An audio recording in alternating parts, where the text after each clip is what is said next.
prezados irmãos e irmãs do Caravana Fraterna. É com muita alegria que estamos aqui mais uma vez partilhando com vocês de um momento de estudo através da palestra, estreitando assim os laços, apesar de ainda de maneira virtual, para que possamos manter, esse contato e, ao mesmo tempo, estudar o Espiritismo à luz da codificação espírita. O nosso tema de hoje é terapia desobsessiva e ele se encontra no livro Plenitude de Joana de Ângeles.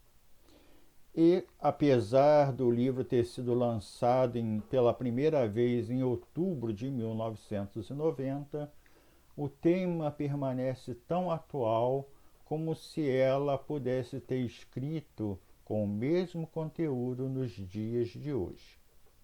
Vamos iniciar lendo o trecho que abre a mensagem de Joana.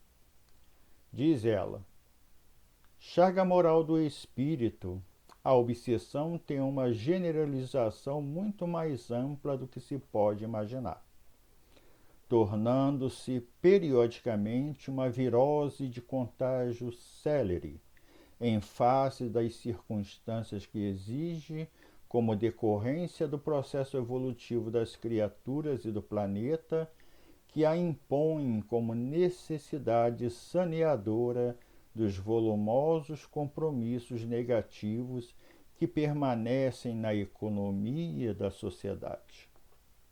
Nessa abertura, Joana já nos chama a atenção para esse fato que ainda é muito presente no dia a dia, na vida da maioria das pessoas, que é o processo obsessivo. Num planeta como o nosso, de provas e expiações, de muitas expiações inclusive, vamos verificar que é não raro a maioria das pessoas de tempos em tempos passam por perturbações de origem espiritual, que podem ser de encarnados ou desencarnados, mas cuja influência traz transtornos para a vida cotidiana. Em algumas vezes, essas perturbações são continuadas, exigindo, assim, um tratamento desobsessivo.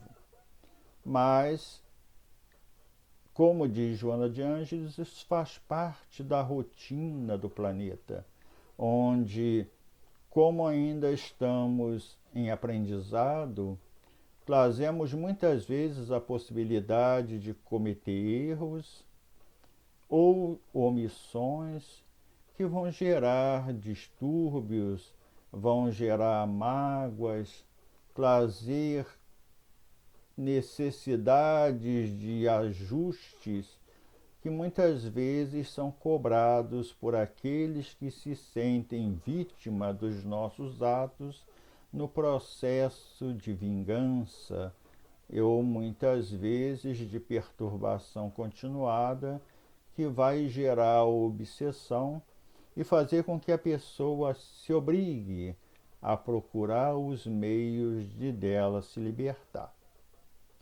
Continuando as colocações de Joana de Ângeles, ela acrescenta: na Antiguidade Oriental, como depois durante a Idade Média, apresentava-se como características epidêmicas e varria os povos, dava-lhes uma trégua e retornava intempestivamente. Era assim como hoje ainda é para muitas pessoas. E isso faz-nos lembrar de um artigo publicado na Revista Espírita de 1864, quando Kardec fala-nos da epidemia demoníaca que assolou o burgo de Morzine, esse lugarejo onde todas as pessoas que lá habitavam se tornaram vítimas da obsessão e depois da possessão. E contam-se a Kardec, as pessoas que lhe escrevem sobre esse fato na narrativa, que as pessoas muitas vezes eram tomadas na rua e faziam coisas grotescas, bizarras, sem nenhum controle sobre a sua própria consciência e sobre o seu corpo. E aí Kardec, fazendo essa narrativa, ele faz as seguintes observações que para nós é importante, né? Ora, que faz a igreja em semelhantes casos? E responde ele, convicta de que trata-se com demônios incorrigíveis, não se ocupa absolutamente com a sua melhora. Crê amedrontá-los e afastá-los por sinais, fórmulas e aparatos de exorcismo, de que eles se riem e se tornam mais excitados, redobrando a malícia, como sempre sucedeu quando tentaram exorcizar os lugares em que se produzem barulhos e perturbações. E depois ele faz a seguinte pergunta: já que estão convencidos da causa do mal e os meios de combater, por que os espíritas não foram a Morzine para ali operar os seus milagres? E ele responde, em primeiro lugar, os espíritas não fazem milagres. A ação curativa que se pode exercer em semelhantes casos nada tem de maravilhoso nem de sobrenatural. Repousa numa lei da natureza e das relações entre o mundo visível e o mundo invisível. Em segundo lugar, deveria se perguntar se o seu concurso, ou seja, do espiritismo e dos espíritas, teria sido aceito, se não teriam encontrado uma oposição sistemática, se longe de serem secundados, não teriam sido entravados pelos próprios que fracassaram. Seria essas colocações bem lógicas, porque até os dias de hoje, se você se depara com pessoas fazendo algum tipo de ritual para expulsar os maus espíritos, e lá na Bíblia está cheio desses fatos, Jesus o fez por várias vezes, isso não significa que as pessoas aceitam que esses irmãos são espíritos como nós, que já viveram encarnados, que podem compreender uma colocação feita, que possam ser até esclarecidos. Na maioria das vezes, as pessoas só têm um objetivo: expulsar o mau espírito ou o demônio de perto das criaturas, fazendo com que isso seja o único objetivo e nada mais do que isso. Logo, com essa visão diferente daquela que o Espiritismo apresenta, se alguma pessoa entre os espíritas se apresentasse para tentar ajudar de alguma forma essas pessoas, seria automaticamente repelido. Continuando ainda as colocações de Joana de Ângeles, ele ainda nos chama a atenção. Confundida com a loucura, nos seus diversos aspectos, tem desafiado os estudiosos do comportamento, da saúde, da religião e das ciências da mente. Isso realmente acontece há muito tempo.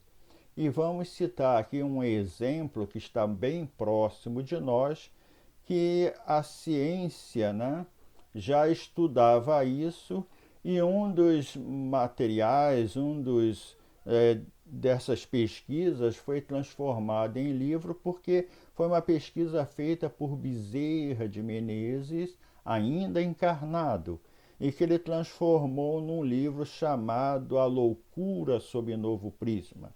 E ele comenta o seguinte: a ciência considera o pensamento como resultado da ação direta do cérebro e a loucura uma perturbação do pensamento. Consequentemente, a loucura é provocada por lesão do cérebro. Entretanto, a ciência não consegue diagnosticar os casos em que não é atestada a lesão, desconsiderando o fenômeno psíquico patológico da doença.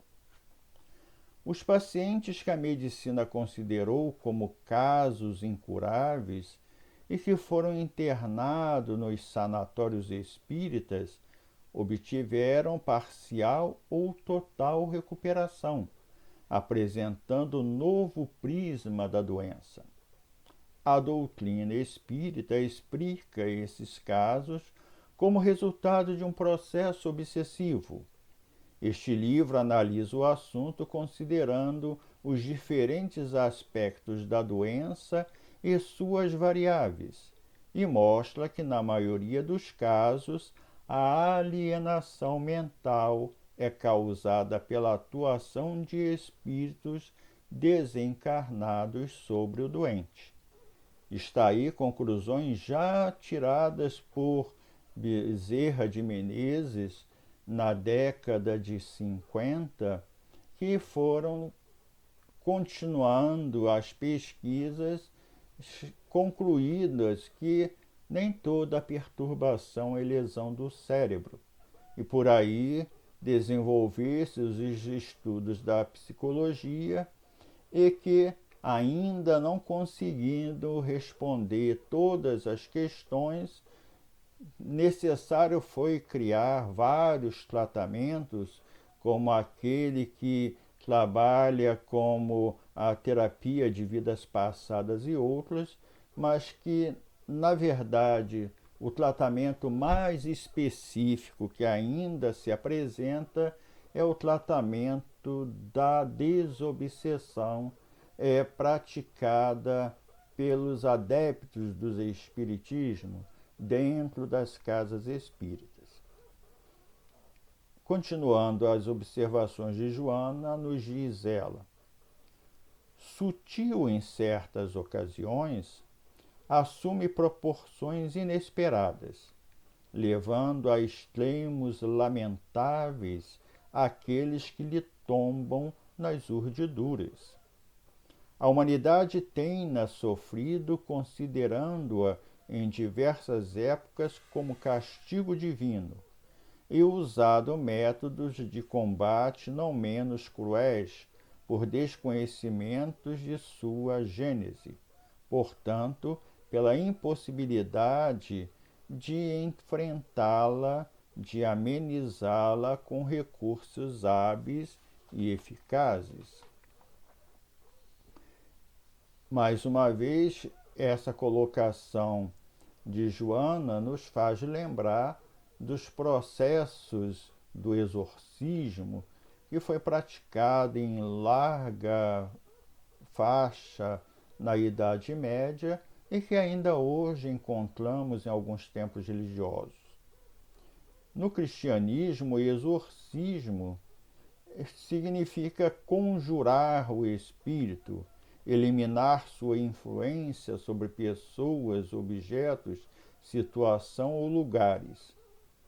Quando visa a expulsão de demônios, chama exorcismo solene e deve fazer-se de acordo com fórmulas consagradas. Ou seja, a todo momento nós vamos ter essas questões narradas, nos templos religiosos, o que mostra que ainda há um grande desconhecimento sobre o verdadeiro processo da obsessão e, em consequência, sobre a necessidade da cura através do processo desobsessivo. Continuando ainda nos trechos da mensagem de Joana de Ângeles, ela nos coloca: trata-se da alienação mental por obsessão, isto é, pela ingerência da presença psíquica de um desencarnado no encarnado. A obsessão pode influenciar maleficamente também a organização física, produzindo patologias complexas quão danosas. Nos processos que afetam o organismo físico, além do recurso espiritual liberativo, é conveniente a terapia médica correspondente para o reaparelhamento orgânico.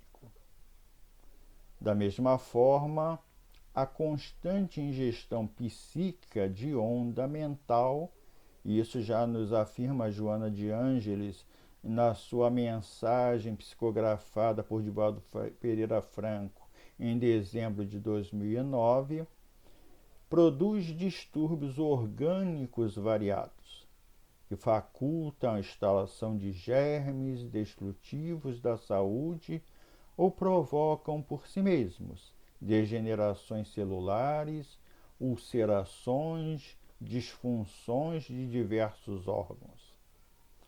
À medida que o tempo transcorre, em razão da incidência das emissões das ondas mentais destrutivas do agente infeliz sobre os delicados tecidos orgânicos de sua vítima, os mesmos podem sofrer danos que se convertem em campo propício à instalação de micro-organismos deletérios, ensejando a presença de enfermidades de vária etiologia.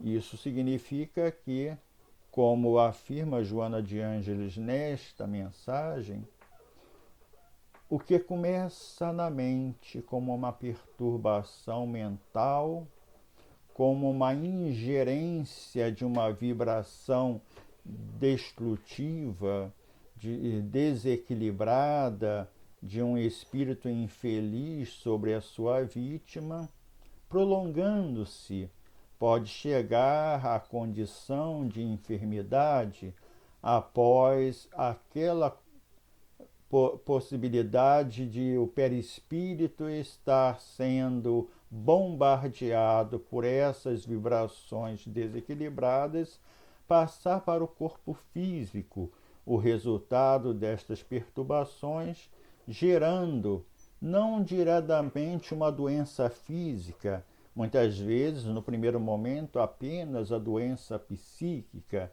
as síndromes de pânico, de medo e outras, mas podendo, depois de certo tempo, que esta retroalimentação de vibrações negativas e desequilibradas vão bombardeando também o corpo físico, acontecerá, como diz Joana, que as defesas do organismo vão sendo desgastadas. E aí possibilita então, através da baixa da imunidade, a instalação de micro-organismos que até então o corpo conseguia neutralizar, mas agora, enfraquecido na sua imunidade, permite então o desenvolvimento de doenças que vão se instalar no corpo físico em consequência desses desequilíbrios que começou no pensamento, praticamente nessa interferência, né, entre o espírito obsessor e a sua vítima. Logo, Joana sempre nos lembra que tudo começa no pensamento e às vezes vai terminar na enfermidade física. E aí lembramos também, né, que na hora de se fazer o tratamento, não se poderá fazer apenas o tratamento espiritual. Será necessário também fazer o tratamento físico para curar as doenças instaladas em decorrência do desequilíbrio espiritual aí de longa data. Mas continuando as colocações de Joana de Ângeles nesse capítulo Terapia Desobsessiva, né? Nós vamos ainda ver outras colocações dela, como esta a seguir. A obsessão tem as suas raízes fixadas nos antecedentes morais de ambos os litigantes, que se deixaram vencer pela inferioridade que os dominava, à época da pugna. Egoístas e irrefletidos, não mediram as consequências dos seus atos venais, passando a vincular-se um ao outro por meio das algemas do ódio, do desforço, que se tornam cada vez mais infelizes. Arrastam-se desse modo por séculos de sofrimentos excruciantes, passando de vítimas e algozes, e reciprocamente, até que o amor lhes acenda a luz da esperança nas sombras onde se detém e o perdão os torne verdadeiramente irmãos na senda evolutiva. Veja quanto sofrimento se prolonga justamente por essa falta de compreensão entre o obsessor e o obsidiado. Bastaria, por exemplo, o obsidiado entender, né, que esse irmão é digno da sua atenção, da sua misericórdia, das suas preces, para que já se cria ali um elo de preocupação, uma sintonia mais positiva, e possa assim esse irmão já ir amenizando, né, a sua agressividade, e com isso diminuindo o grau de vibrações negativas que ele bombardeia através dos pensamentos. Sobre isso, encontramos um trecho de Sueli Caldas Schubert no livro de Obsessão e Desobsessão, quando ela fala o seguinte: a obsessão faz-se presente porque existe de um lado o cobrador, sequioso de vingança, sentindo-se ferido e injustiçado, e do outro, o devedor, trazendo impresso no seu perispírito os matizes da culpa, do remorso ou do ódio que não se extinguiu. E ocorre ainda porque os seres humanos carregam em suas almas mais elevada taxa de sombra do que de luz. É o que nós temos sempre que pensar.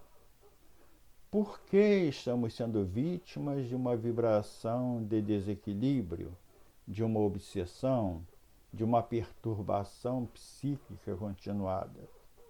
Na maioria das vezes, queremos apenas expulsar o irmão que nos perturba, sem lembrar que é graças à sintonia pelos nossos atos, pelos nossos pensamentos presentes ou de encarnações anteriores, que ele se vinculou a nós em face de algum fato em que nós e eles que vivenciamos, e que tornou ele um cobrador e nós a vítima. E muitas vezes invertendo esse processo indefinidamente, quando um está encarnado e o outro desencarnado, até que, como diz Joana, essas pessoas acordem para a necessidade do perdão do amor que liberta as pessoas dessas amarras e desses grilhões de sofrimento. Então, Sueli Caldas Schubert ainda nos lembra que nós somos vítimas dessas perturbações porque na nossa vida diária muitas vezes esquecemos de manter o equilíbrio espiritual, de vibrar os pensamentos em condições positivas e, como diz ela, o comportamento nosso é muito mais ligado à elevada taxa de sombra do que de luz. Vejamos outro trecho de Joana. Como diz ela, o amor é assim o primeiro medicamento para a terapia antiobsessiva. Ou seja, é a mudança do pensamento da vítima, ou seja, do obsidiado, em relação ao seu obsessor. Não é um monstro, uma pessoa odiosa que ele quer se livrar também odiando, desejando o mal, querendo que seja expulsa.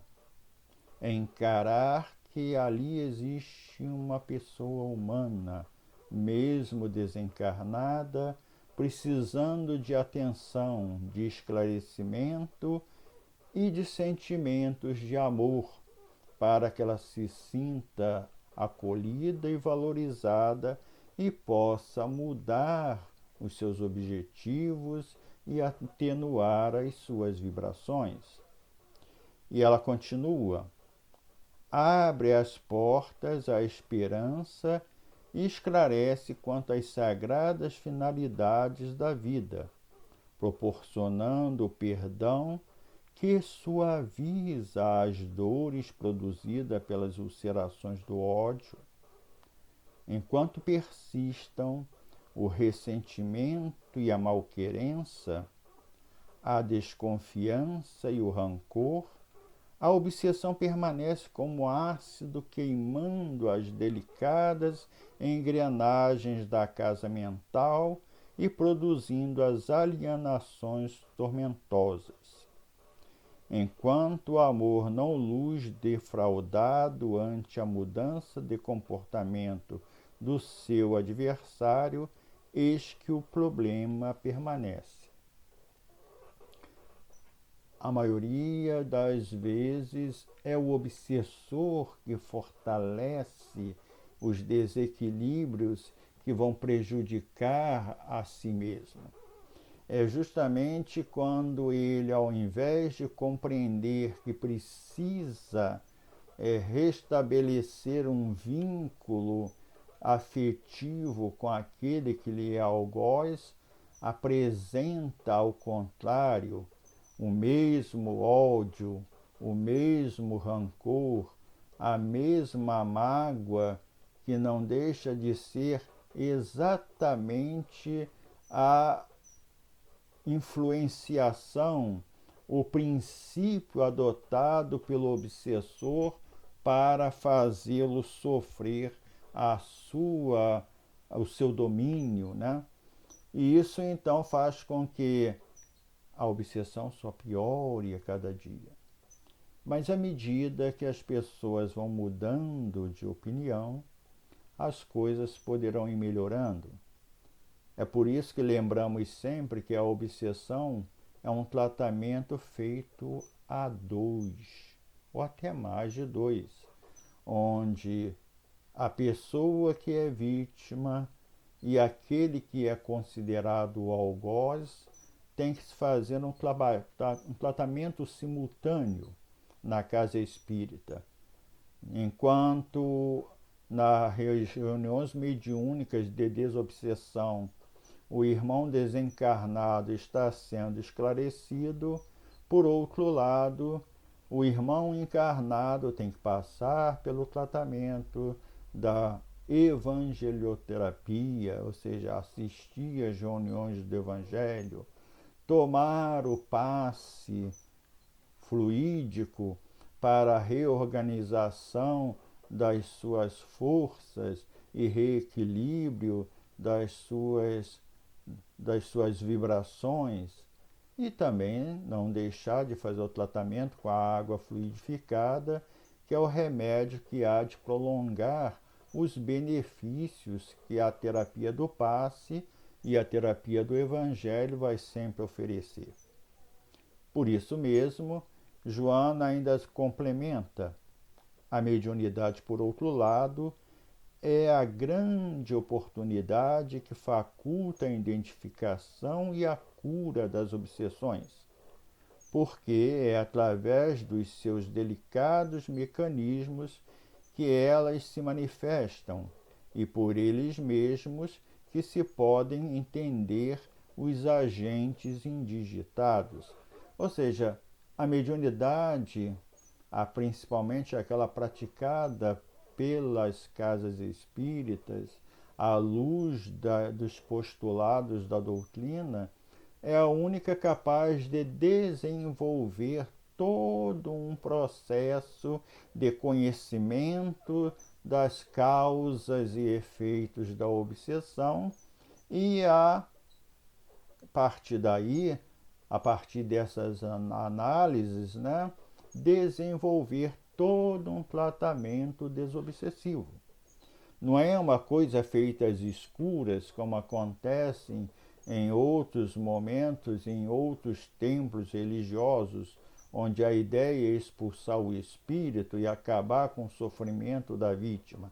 É compreender que todo o processo envolve renovação íntima das pessoas envolvidas, encarnadas e desencarnadas, e por isso mesmo o tratamento tem que ser levado em conta a renovação, principalmente do encarnado, para desfazer, dentro das suas condições íntimas, dentro da sua maneira de pensar e agir, os agentes desequilibrantes onde o obsessor encontra farto processo de imantação que lhe possibilita manter a perturbação que ele planejou. Continuando ainda, diz-nos Joana: a mediunidade, por outro lado, é a grande oportunidade que faculta a identificação e a cura das obsessões, porque é através dos seus delicados mecanismos que eles se manifestam e por eles mesmos que se pode atender aos agentes indigitados. O paciente vítima da obsessão é certamente portador de mediunidade, que necessita de conveniente educação, a fim de aplicá-la em finalidades relevantes. É mudar seu padrão vibratório, é entender que agora, sendo portador da faculdade mediúnica, por isso mesmo se tornou obsidiado, além de perdoar e ajudar no tratamento do obsessor, desenvolver todo um processo de educação espírita, de educação moral através do Evangelho, para se dedicar ao trabalho da mediunidade, ampliando assim o processo da caridade, não só àquele irmão que lhe perturbou, mas futuramente a todos os irmãos que lhe vierem através da sintonia, precisando igualmente de auxílio. E ela lembra: a obsessão é doença grave mesmo quando se apresenta em quadro simples, em forma de inspiração depressiva ou de morbo que afeta a saúde física. Isso porque impõe a transformação moral do paciente e a mudança emocional do agente que a desencadeia, consciente ou não. É preciso que haja a transformação de todos os agentes envolvidos no processo obsessivo. Senão, quando acontece de o desencarnado se transformar e aquele que lhe era vítima da obsessão se tornar renitente dos mesmos processos que facilitaram a aproximação e a instalação obsessiva, aquele irmão se vai. Mas daqui a pouco aparecerá outro, uma vez que, como os espíritos lembram, a fruta apodrecida no meio do cesto de frutas saudáveis vai acabar se tornando o processo de atração dos insetos, das moscas e de outros que vão ser atraídos pela podridão ali existente. No caso dos seres humanos, essa podridão significa os defeitos a serem corrigidos, o desenvolvimento de correções através dos valores morais, da prática das virtudes e do combate dos vícios. Isso é o que necessitamos para nos libertar da desobsessão. E ela continua ainda dizendo: a obsessão por consequência, a desobsessão por consequência, melhor dizendo, é a terapia especializada e única possuidora dos recursos para a liberação do alienado. A desobsessão consiste na interrupção do processo de imantação de ambos os infelizes, porquanto o agressor, embora se considere realizado pelo mal que aflige a sua vítima, padece por sua vez de infortúnio e falta de paz. Mediante o esclarecimento do espírito enfermo, imbuído da falsa ideia de justiça, dever-se-á dissuadido do infeliz propósito, demonstrando-lhe o erro em que se encontra e induzido à certeza de que o amor de Deus tudo resolve. Concluída esta tarefa, que exige a interferência de um médium educado, quando o fenômeno da psicofonia atormentada não se dá pelo próprio paciente, olha bem como ela se coloca, não se trata obsessão, permitindo que o obsessor venha através da pessoa que está lhe sendo objeto da obsessão. Porque os dois desequilibrados farão com que o processo piore e a instrução que se poderia dar para o irmão desencarnado se torne impossível. Então, como lembra Joana, a desobsessão tem que ser feita através de um outro médium, de preferência um médium preparado, instruído nos postulados do Evangelho e da doutrina espírita, para que ele possa auxiliar o processo enquanto o espírito está ali manifestado para as instruções que ele vai receber do irmão que estará lhe trazendo a mensagem renovadora.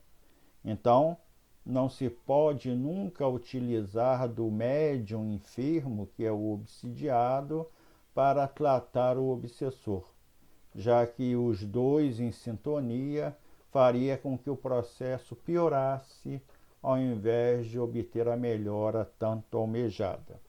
E ela continua: é indispensável a conscientização da vítima a fim de que busque a reabilitação por meio de uma mudança do comportamento mental e espiritual, aplicando as técnicas referidas no capítulo da autocura. Ou seja, se você não se ajuda, o céu não te ajudará, como diz lá a passagem do Novo Testamento. É necessário que aquele que encarnado, que se considerou a vítima, faça também a sua renovação, faça também o seu tratamento espiritual, para que, liberto daquela influência espiritual, crie defesas próprias para que não seja vítima de novas perturbações. E continua Joana dizendo: o ministério da desobsessão pode também processar-se além da esfera física, pela interferência dos benfeitores espirituais, quando constatam o esforço da alma para reabilitar-se e auxiliar o seu perseguidor. Essa reforma moral do obsidiado fará que o seu atual perseguidor constate-lhe o esforço para melhorar-se, demonstrando arrependimento das ações infelizes e, asserenando o ânimo, torne-se amigo do antigo verdugo, avançando com ele para a rota do bem. É o processo de restabelecer a harmonia, de anular completamente as dissensões, das pessoas se reaproximarem e reatarem as boas relações. Por isso, exige o esforço das duas partes para que isso seja possível. E, terminando a mensagem de hoje, Joana nos diz: dissolver os grilhões do mal com as energias poderosas do amor, eis no que consiste a terapia desobsessiva, que libera o ser do sofrimento que a sua incúria gerou, favorecendo-o com a saúde integral, resultado de uma mente em harmonia com a vida, uma organização física em equilíbrio e a emoção com a razão dirigidas para o bem e para o progresso, para a felicidade, inclusive.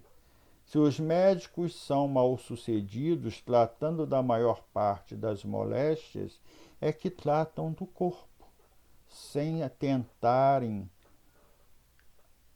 tratarem, melhor dizendo, da alma. Ora, não se achando o todo em bom estado, impossível é que uma parte dele passe bem. Sempre lembramos daquele princípio antigo que vem desde da Grécia, né? Corpo são e mente sã. Se uma das duas está enferma, não existe uma pessoa saudável. Se curar a mente sem curar o corpo enfermo daqui a pouco estará desorganizando os recursos da mente. Mas o mais comum acontece ao contrário, porque o corpo sempre recebe as consequências do desequilíbrio da mente.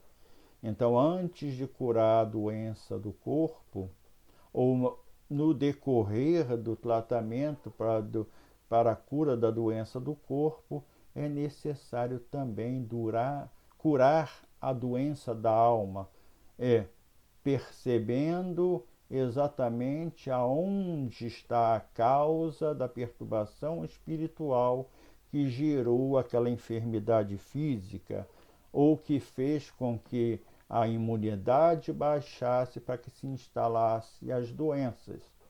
Logo, temos certeza, e Joana nos reforça isso, de que enquanto a gente manter a mente em equilíbrio, em harmonia, evangelizada, praticando a caridade e todo o bem ao nosso alcance, ocupando-nos sempre com bons pensamentos, estaremos anulando a possibilidade de adquirir desequilíbrios na existência presente que poderiam nos levar a sofrimentos e estaremos também abrandando a possibilidade de estar convivendo com as questões das existências anteriores, dos sofrimentos que vêm das questões do passado, porque, como vimos, à medida que a gente muda, nós damos a entender aos nossos irmãos que nos acompanham que eles deverão também, vibrando na mesma sintonia conosco, se modificarem para melhor. Terminando, vamos citar uma passagem do livro Painéis da Obsessão, de Manuel Filomeno de Miranda, quando diz: a evangelização do espírito desencarnado é de suma importância, mas igualmente o da criatura humana, que se emaranhou na delinquência e ainda não se recuperou do delito praticado. Ou seja, a evangelização tem que ser para todos os envolvidos. A renovação moral, a revisão dos valores, abandonando os sentimentos viciosos que permitem a sintonia com os nossos irmãos infelizes, e o desenvolvimento das virtudes que vão fazer com que a pessoa viva com vibrações mais equilibradas e superiores, fará a verdadeira defesa contra essas perturbações.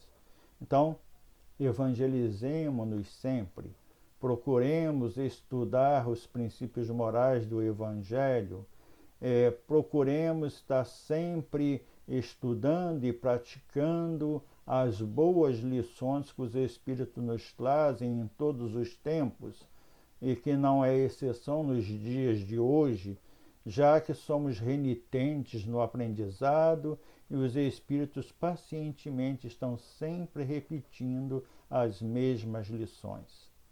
Espero que possamos ter sido útil nos nossos estudos de hoje e que ele sirva para nossas reflexões e aprendizado, a fim de que criemos as defesas íntimas através das virtudes da prática do bem, que vão evitar a maioria das obsessões que poderíamos ser vítimas caso não estejamos cumprindo esses procedimentos. Que Jesus nos abençoe sempre e até uma próxima oportunidade, se Deus assim o permitir.